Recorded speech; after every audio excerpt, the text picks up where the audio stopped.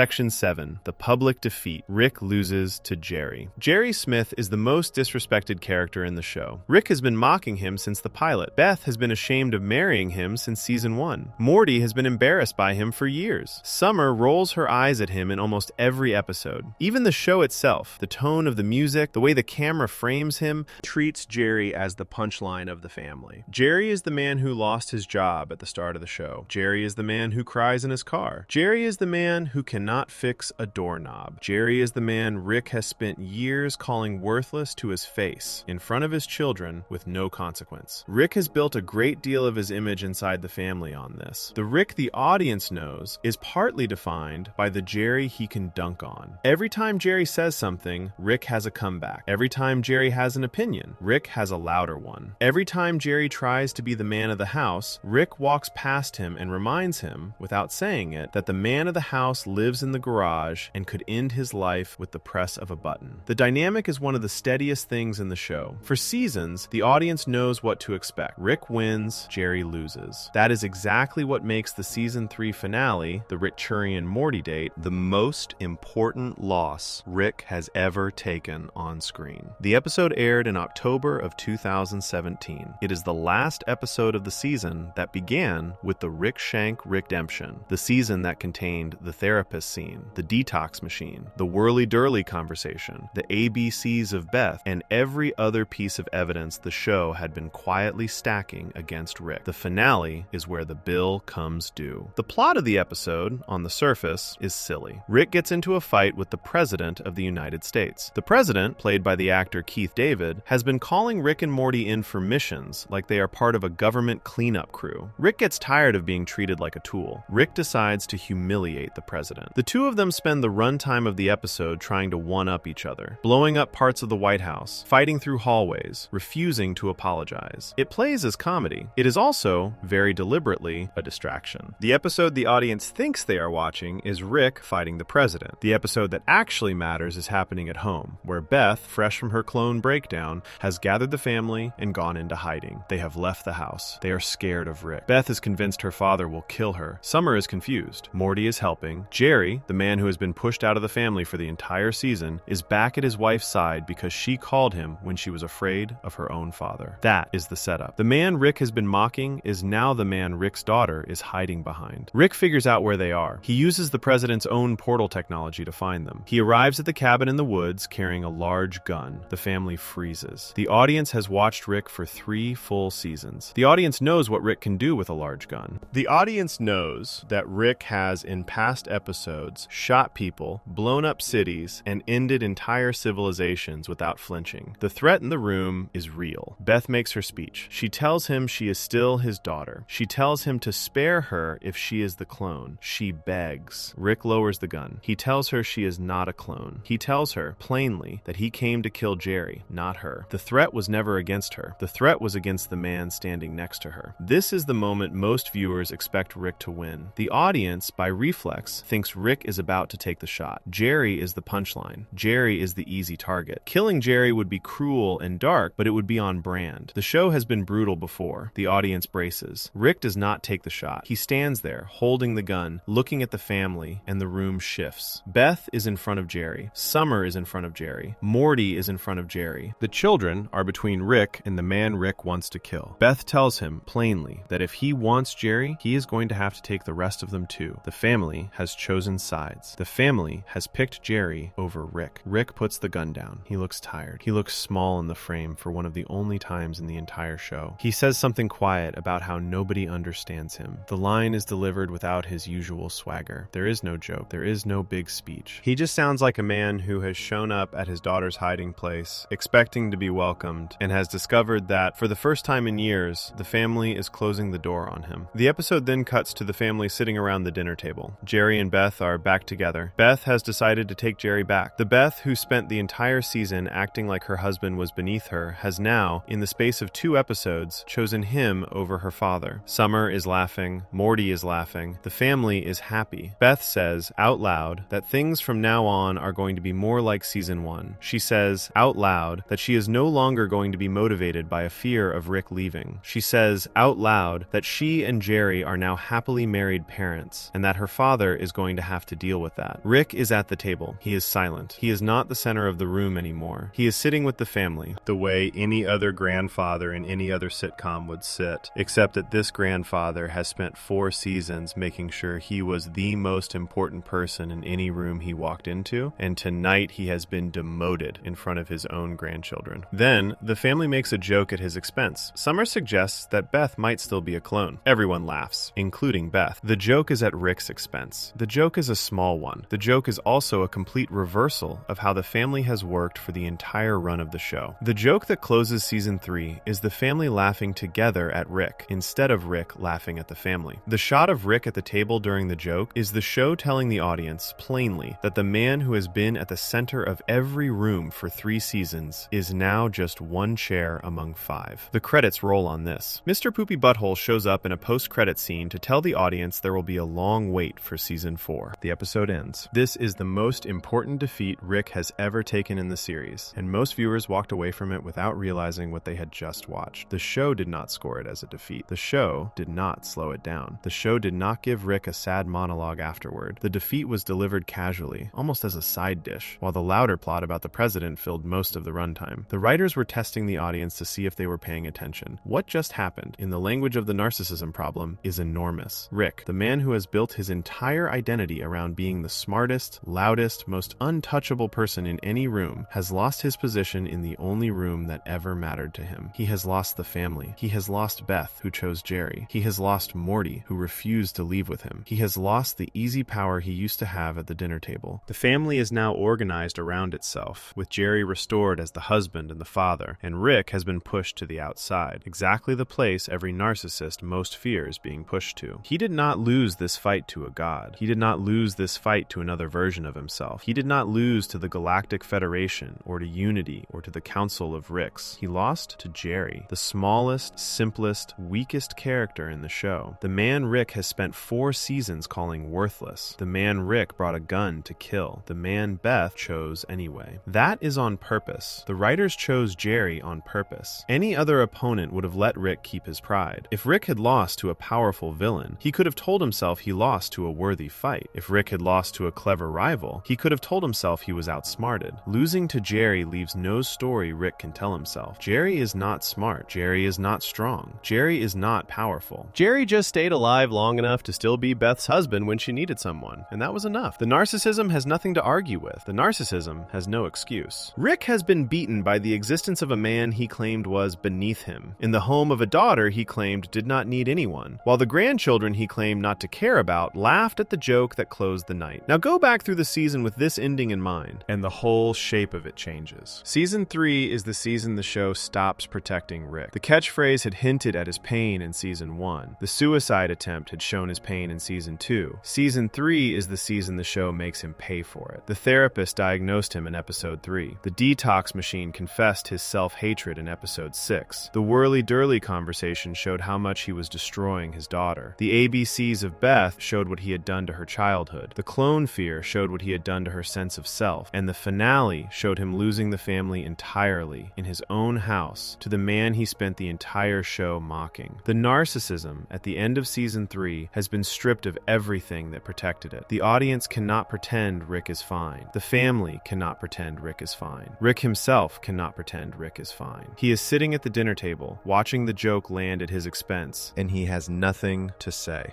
There is one more detail in the closing scene of the season that makes the defeat heavier. When Rick mutters near the end of the episode that nobody understands him, he says it after he has already lowered the gun. He says it after he has already lost. The line is not a threat. The line is not a setup for revenge. The line is the small, sad sentence of a man who came home expecting to be loved and was met instead with his daughter standing in front of her husband to protect him. He sounds confused. He sounds wounded. He sounds, for the first time in 3 seasons, like a man who has just realized the family does not, in fact, need him in the way he needed to believe they did. That is the defeat. That is the cost. That is what happens to a narcissist when the people he counted on to keep his story going decide they are tired of being inside it. Beth stops chasing his approval. Jerry stops apologizing. Summer stops being scared. Morty stops following. The family forms a circle, and Rick is on the outside of it. He can cut come back in if he wants. The chair is still there, but he is going to come back as one member of a family, not as the center of one. And the show is going to spend every season after this making Rick deal with that demotion in different ways, each one quieter than the last. There is one threat the season 3 finale does not solve. The fight against the president is settled. The clone question is dropped. The family is reunited. The show has cleared the table for whatever comes next. Before we move on, if you're enjoying this analysis, please consider subscribing. It helps the channel tremendously.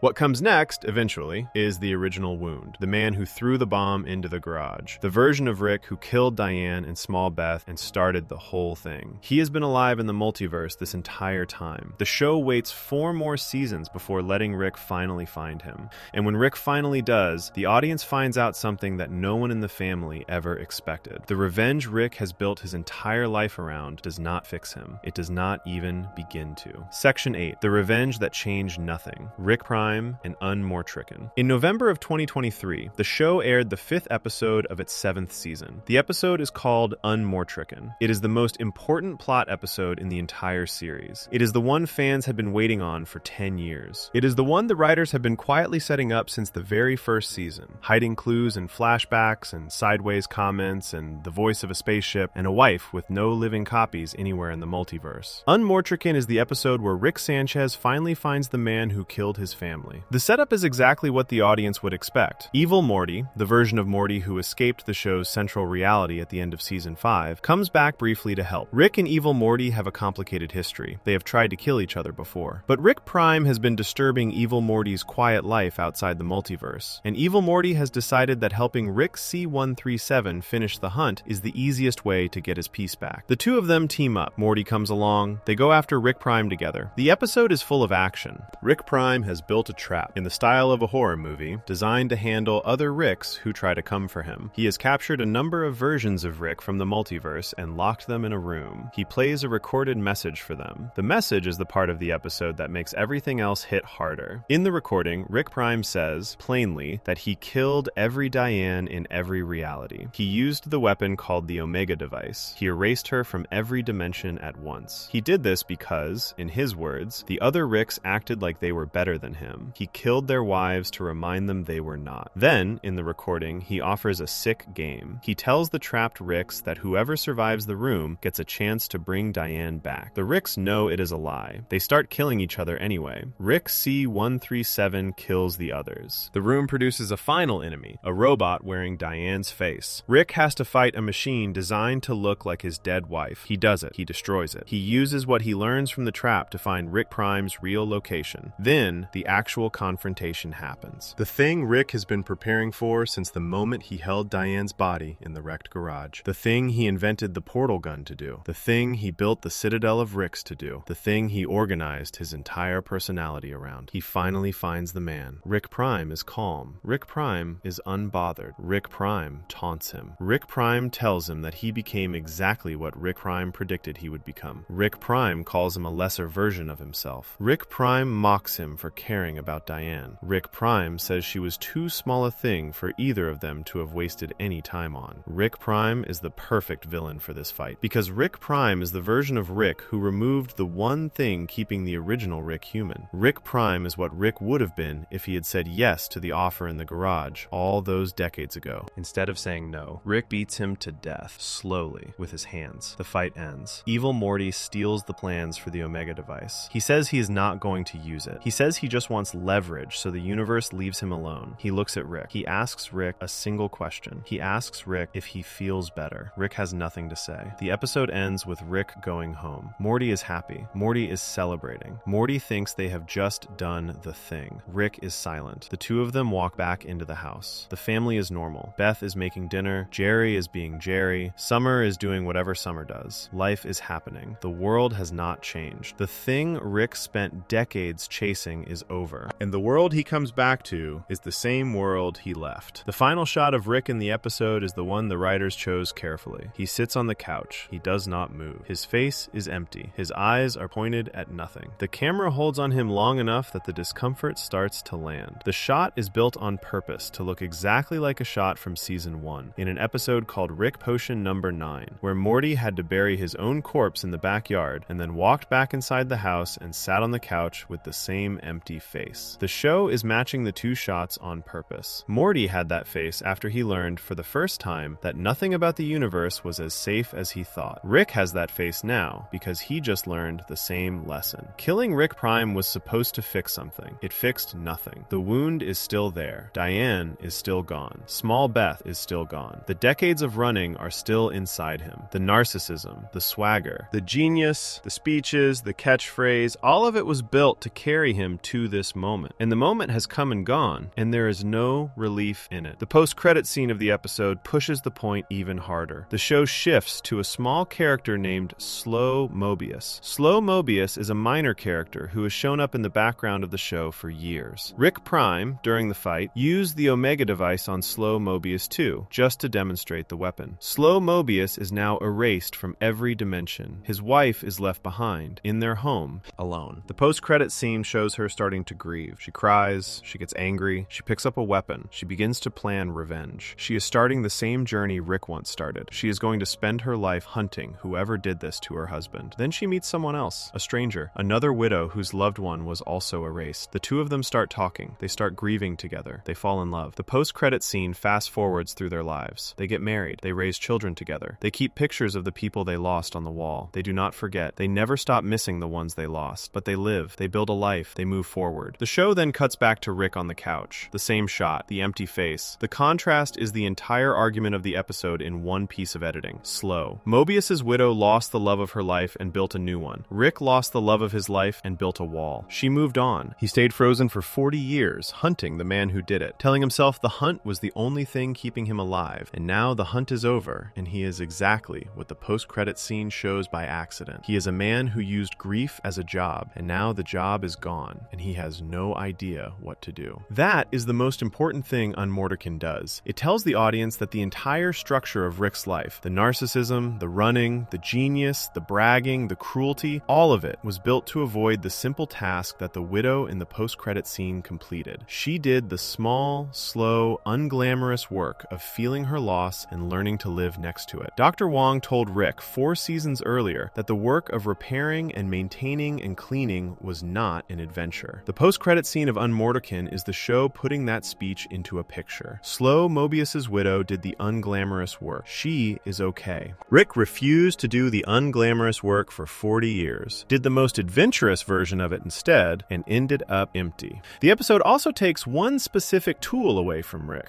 Across the run of the show, Rick has been able to tell himself that his behavior was justified. His drinking was justified because he had a wife to avenge. His cruelty was justified because he had a daughter to protect from a multiverse full of dangers. His refusal to be soft with Morty was justified because softness was a luxury he could not afford while a killer was loose. The narcissism had a cover story. The cover story was the hunt. As long as the hunt was open, Rick could say to himself every morning that the way he was living was the only way to live, that softness would slow him down, that love was a weakness he could not let himself feel until the job was finished. Unmortican finishes the job. The cover story is now closed. The killer is dead. The hunt is over. And Rick now has to live every morning without the excuse that justified the drinking and the running and the loudness for 40 years. The narcissism has lost its alibi. This is what Evil Morty's question is really about. When he asks Rick if he feels better, he is not asking about the moment. He is not asking if Rick is happy that he won the fight. He is asking the deeper question. He is asking if any of this fixed the thing it was supposed to fix. He is asking if the entire structure of Rick's life worked. The answer, in Rick's empty face, is no. The fight against Rick Prime is also doing something else underneath the surface. The audience has been watching, for years, 2 versions of the same man on screen. The C-137 Rick is the version who chose his family. The Prime Rick is the version who chose the multiverse. C-137 said no to the offer in the garage. Prime said yes. The bomb was Prime's punishment for C-137 saying no. The decades of hunting was C-137's punishment for that punishment. Both Ricks have been carrying the same wound for the same length of time. They handled it differently. Prime turned it into cold contempt. C-137 turned it into hot rage. Both of them are still hurting. The wound did not heal in either of them. When Rick C-137 beats Rick Prime to death, he is, in a real sense, beating up the version of himself that took the wrong path. The fight is not really between 2 different men. It is between 2 reactions to the same loss. C-137 137 wins, but the wind does not free him. He has just killed the version of himself that was easy to hate, the version of himself that is harder to face, the version who has been drinking in the garage for 40 years and refusing to grieve like an adult, is still alive on the couch. Notice what the show does not do at the end of the episode. The show does not give Rick a redemption scene. The show does not have him sit Beth down and tell her he loves her. The show does not have him hug Morty and admit he is proud of him. The show does not have him cry. The show does not have him break. The show holds the line. The narcissism does not collapse just because the cover story collapsed. Rick goes back to drinking. Rick goes back to bragging. Rick goes back to dragging Morty on adventures. The structure of his behavior keeps going, even with the alibi gone. That is one of the show's most honest choices. The wall is so old. The wall is so thick. The wall does not fall just because the reason for building it is gone. But the audience can see, after Unmortrican, that the wall is no longer holding back what it used to hold back. There is no more revenge to chase. There is nothing on the other side of the wall except grief, and the grief has been there all along, and now Rick has to carry it without the distraction of the hunt. The empty face on the couch is the show telling the audience that the man behind the wall has run out of places to go. He is going to keep performing the narcissism because he does not know how to stop. The performance, from this point in the show forward, is going to look more and more like the act it always was, and the audience is going to have a harder and harder time laughing at the swagger when they know there is nothing behind it anymore. Unmortrican is also where the show asks its hardest question about narcissism in general. The question is whether narcissism is something that just happens to a person, like a personality trait, or whether it is something a person becomes after a specific wound. The show, by spending an entire episode tying every piece of Rick's behavior back to the loss of Diane and Small Beth, votes for the second answer. The narcissism is a response to a wound. The wound is real. The wound has a date. The wound has a cause. The cause is Rick Prime. Before we move on, if you're enjoying this analysis, please consider subscribing. It helps the channel tremendously. That answer raises one more question, and the show follows it through. If narcissism is a response to a wound, then it is also something that can be passed on. The wound can be inflicted. The pattern can be repeated. The show has already proven this with Beth in the clone story. But Beth is only one example. There is a second example, hidden inside the same Unmortrican episode that the show refuses to look away from. The second example is Morty, the boy at Rick's side, the one who has been getting hurt in small ways every episode since the first scene of the show. The boy who, given the wrong night, would become exactly the kind of person his grandfather is, or worse, the kind of person his grandfather's enemy was. Section 9. The Narcissism as Inherited Trauma, Evil Morty, and Rick Prime. The cold open of Unmortrican does something the show had been hiding from the audience for 6 full seasons. It shows where Evil Morty came from. It shows the night a boy named Morty, in a garage just like the one Rick Sanchez worked in, decided he was done being treated like a sidekick. It shows the small, quiet moment that turned a normal Morty into the most dangerous version of Morty that has ever lived. The flashback is short. It plays at the very start of the episode, before the main plot kicks in. The setup looks normal. A Rick and a Morty come home from an adventure. The Rick is drunk. The Rick is loud. The Rick is dismissive. The Morty is tired. The Morty is hurt. The Morty has been on dozens of these missions and has come back from every single one of them with cuts and bruises and trauma that the Rick has refused to ever take seriously. The two of them argue. The Rick tells the Morty to quit if he is so unhappy. The Rick says it like a dare. The Rick says it like he knows the Morty cannot leave. The Rick is pulling the same move every Rick pulls, in every dimension, because the dynamic is built into the multiverse on purpose. The Morty does not yell back. The Morty does not cry. The Morty offers the Rick a beer. The Morty walks into his bedroom. The Morty closes the door. He starts to build something. When he comes out, the Rick is fully drunk, slumped on the couch. The Morty is wearing an eye patch. The eye patch contains a device the Morty built in his bedroom while the Rick was getting drunk. The device cuts through the wave that the Citadel of Ricks uses to keep every Morty obedient. The wave is the reason every Rick can boss around every Morty. The wave is the reason no Morty has ever been able to fight back. The Morty has just figured out how to break it, alone, with parts from his bedroom, in less time than it takes a Rick to finish a 6-pack. He uses the device on his Rick. The Rick goes blank. The Morty turns him into a tool. The Morty starts using the Rick to plan a much bigger revenge. The pair of them run wild through the Citadel. They kill other Ricks. They escape. The Morty becomes the figure the show has been showing the audience, in pieces, since season 1. The figure with the eye patch. The figure the Council of Ricks could not catch. The figure the Citadel could not contain. The figure who, eventually, blew the entire Citadel up and walked out of the smoke. The show is making one specific point with this flashback. Evil Morty is not born evil. Evil Morty is built. Evil Morty is the result of a single decision made in a single bedroom on a single bad night by a kid who got tired of being told that the way he was being treated was normal. The decision came after years of being yelled at, dragged into danger, mocked, ignored, hurt, and dismissed. The decision came at the end of a long, slow process of being broken down by a man who said he loved him and acted like he hated him. The decision came after years of the Rick treating his attachment to the Morty like a toxin he wished he could remove. The line from Rest and Ricklaxation snaps into a new shape now. In that episode, Rick walked into a detox machine and had it pull out the parts of himself he believed were poison. One of the parts the machine pulled out was his love for Morty. Rick, in private, considers his attachment to his grandson a sickness. Now look at the cold open of Unmortricken with that fact in your head. Every time Rick treats Morty badly, he is acting on the diagnosis he gave the machine. He is treating his love for the boy as a weakness, and he is punishing himself for feeling it by making sure he never lets the boy feel it back. What Evil Morty does in the bedroom is the response. The Morty in the flashback gives up on being loved. The Morty decides that since the Rick will never love him out loud, the Morty will stop waiting for it. The Morty will become a person who needs nothing from the Rick. The Morty will become the kind of person who builds a wall, exactly like the kind of wall Rick himself built decades earlier after a different bad night in a different garage. That is the loop the show is naming. Narcissism reproduces. The wound makes the wall, and the wall hurts the people inside it, and the people inside it build their own walls, and those walls hurt the next set of people, and on it goes. Rick built his wall after Diane. Beth built hers chasing Rick's approval. Evil Morty built his after years of being treated like a sidekick by a man who would not name the love. Each of them is using the same defense. Each of them is, in a way, a copy of Rick at a different stage of damage. Rick Prime is the same loop, taken to its furthest end. Rick Prime is the version of Rick who never broke down at all. Rick Prime is the version who looked at Diane, looked at small Beth, looked at the offer to leave, and chose the offer. He cut the attachment off cleanly. He left them. He used the Omega device on Diane in every dimension, decades later, not because he hated her, but because he needed to make sure no version of himself anywhere in the multiverse was holding on to her. The wife on the wall, in any reality, was a reminder that the wound existed, so he erased the reminder. He performed the most extreme version of what every Rick is trying to do. He removed the thing that made him weak. Rick Prime is what every other Rick is afraid of becoming. He is also, the show suggests, what every other Rick already partly is. The Council of Ricks, the Citadel of Ricks, the entire infrastructure of multiversal Ricks was built by men who all chose, in their own ways, to put the multiverse first and the family second. Most of them built fake replacement families to fill in the gap. Most of them moved into the lives of dead Beths and grieving Mortys, the same way C-137 did. The Citadel is, in a sense, a club for men who all made the same wrong choice and have been running from the consequences ever since. C-137 is the only Rick the show makes the audience care about, and even he is not as different from the others as he wants to believe. He hunted Rick Prime for decades. The hunt was the cover story. The cover story let him believe he was different. The cover story let him believe he was the good Rick. He was the one with the right reasons. He was the one with the wife to avenge. The other Ricks had given up on family. He had not. He had stayed loyal to Diane, in his own way, by spending his life trying to kill the man who took her. Unmortricken pulls that excuse out from under him. The hunt is over. He is not different anymore. He is just another Rick, drinking in a garage, hurting his Morty, refusing to grieve in any normal way, exactly like all the other Ricks. The thing that made him special was the one job he had not yet finished. The job is finished. He is the same as the rest now. The Citadel of Ricks, looked at this way, is an entire society built on shared narcissism. A society of men who all share the same wound, who all built the same kind of wall, who all chose the multiverse over the people they were supposed to love. They formed a council together. They voted on rules together. They built a city together. They did all of this instead of, in any single one of their cases, sitting down with a daughter and saying the simple sentence she had been waiting to hear. Every Rick on the Citadel had a Beth somewhere who was not getting told she was loved. Every Rick on the Citadel had a Morty somewhere who was getting yelled at instead of taught. They built a kingdom of escape together. The kingdom is where Rick Sanchez almost ended up before he abandoned it and crashed into the garage of the Beth who is now the daughter of the show. Evil Morty saw this clearly. Evil Morty, before becoming evil, watched his Rick the way Rick watches every Rick and figured out the pattern fast. The Citadel was a prison, dressed up as a palace. Every Morty was a tool. Every Rick was hiding from his own life. Evil Morty did not just want to escape his Rick. He wanted to escape the entire structure of multiversal Ricks. He wanted to live in a part of the universe where Ricks were not the smartest beings around. He wanted out of the central finite curve, the part of the multiverse where every reality has a Rick in it. He wanted a life where the loop did not exist. He got what he wanted. He left the curve at the end of season 5. He built himself a small, quiet life outside of the Rick system. He raised crystals. He grew food. He stopped fighting. He removed himself from the cycle. The reason he comes back in Unmortican is not because he wants to fight. It is because Rick Prime has been disturbing his peace. He helps C-137 finish the hunt because finishing the hunt is the cleanest way to get the noise out of his life. After the fight, Evil Morty walks away again. He goes back to his quiet life outside the curve. He is the only character in the entire show by the end of Unmortican who has actually escaped the loop the show has been describing for 7 seasons. That is what makes his question to Rick at the end of the fight so painful. He is the one Morty in the entire multiverse who got out. He is the one Morty who broke the cycle. He is the one Morty who figured out that the answer was not killing Rick Prime. The answer was leaving the system Rick Prime was a part of. When he asks Rick if he feels better, he is asking from the position of someone who has already proved that revenge is a worse cure than escape. He has done both. He knows. He is offering Rick the chance to admit that the answer was never going to be in the fight. Rick does not take the offer. Rick says nothing. Rick goes home and sits on the couch and lets the empty face arrive. Now look at what the show is teaching the audience about narcissism, all the way back to the catchphrase in light of this. The pattern, from the cold open of Unmortican to the empty face on the couch, is the show's full diagnosis. The narcissism started with a wound. The wound was Diane and Small Beth. The wound made the wall. The wall hurt Beth. The hurt Beth raised Morty and Summer with parts of the same wall in her hands. The Citadel of Ricks built the wall on a multiversal scale. The Mortys in every dimension paid for it. One of them, on a bad night, decided to pay them back. That Morty became Evil Morty, the only one who got free, and the cost of his freedom was that he had to stop being a Morty at all. He had to leave the curve. He had to give up the family. He had to choose the same thing his Rick once chose, except he chose it in the other direction. He left first. Beth could not leave because she was raised inside the wall. Morty stays because he still hopes. Evil Morty left because he stopped hoping. Each of them is a different answer to the same problem. The problem is what to do when the man you love treats his love for you like a sickness. The show's argument is that there is no clean answer. There is only the choice of which damage you accept. You can stay and get smaller, like Beth. You can stay and stay hopeful, like Morty, knowing you will keep getting hurt. You can leave entirely, like Evil Morty, and accept that leaving means giving up the family you were trying to be loved by. Each option costs something. Each option leaves a scar. The narcissist at the center of the family has no answer either, because the narcissist is also a damaged child, just one who got damaged a long time ago and has had decades to build the wall higher. That is what makes the show, by the end of season 7, the saddest comedy on television. The funny exterior is still there, the jokes still land, the science fiction is still wild, but the structure underneath is a portrait of how narcissism is passed down through a family across generations, with no easy way out for anyone, and the cartoon has been showing the audience this pattern, episode by episode, for over a decade. Before we move on, if you're enjoying this analysis, please consider subscribing. It helps the channel tremendously. There is one question the show still has to answer. After all of this, after the catchphrase, and the suicide, and the therapy speech, and the detox, and Diane and Beth's clone fear, and the loss to Jerry, and the empty face on the couch, and Evil Morty walking away, where does the show land? Does Rick get better? Does the wall come down? Does the narcissist finally do the small, slow, unglamorous work the therapist named in season 3? Or does the show leave the audience with the harder, less satisfying answer that some people, even when they see themselves clearly, even when the alibi is gone, even when the family has stopped chasing them, even when the killer is dead, do not get fixed. They just keep going. They keep showing up. They keep being broken in the same room as the people who love them. And the love, somehow, finds a way to live there too. Section 10, the show's final position. Narcissism as survivable, not curable. After everything the show has done to take Rick apart, the question the audience is left with is simple. Does he ever get better? Does the wall come down? Does the man who built his whole life around running from grief ever actually stop running, sit with the grief, and become someone different? Does the narcissist finally do the small, slow, unglamorous work the therapist named in Season 3? Or does the show, after all this honesty, refuse to give the audience the clean ending most cartoons would have given them by now? The show refuses. The show, very deliberately, does not fix Rick. This is one of the boldest choices the writers have made across the entire run of the series. Every other show in this position would be tempted to let the lead character heal. Every other show would want to give the viewer the moment where Rick sits down with Beth and tells her he loves her in plain words. Every other show would want the redemption. Television has trained the audience to expect it. The 7-season build-up to Rick Prime's death feels structurally like the place where the lead character would finally turn the corner. The man finishes his revenge. The man comes home. The man, the audience expects, finally lets himself be human. The show does not let that happen. The episodes after Unmorderkin make the choice explicit. Look at the Season 7 episodes that come after the Rick Prime fight. Rick is still drinking. Rick is still in the garage. Rick is still rolling his eyes at his daughter. Rick is still mocking Jerry. Rick is still making Morty go on dangerous adventures. The behavior pattern, on the surface, has not changed at all. The man the audience watched in the pilot episode is still the man on the screen. The wall is still up. That choice is not laziness. The show is making an argument with it. The argument is one of the most uncomfortable things a cartoon has ever asked an audience to sit with. The argument is that some people do not get cured. Some people, even when they have done all the seeing the show has put Rick through, even when the alibi is gone, even when the family has stopped chasing them, even when the killer is dead, do not get fixed. They have lived inside the wall too long. The wall has become the shape of who they are. Removing the wall would mean becoming a different person. And at 60 plus years old, after 40 years of the wall, the person underneath is not really there anymore to come out. That is a hard idea to put in a cartoon. Most stories, especially long ones, want to argue that anyone can change. The show is arguing something quieter and meaner. The show is arguing that change, after a certain point, is not what you should be hoping for. The show is arguing that the right hope, the realistic hope, the hope that actually fits the person in front of you, is not change. The right hope is that the person stays in the room. The right hope is that the person keeps showing up to dinner. The right hope is that the person, on most days, manages to not make things worse. That is what the show, in its final position, calls a win.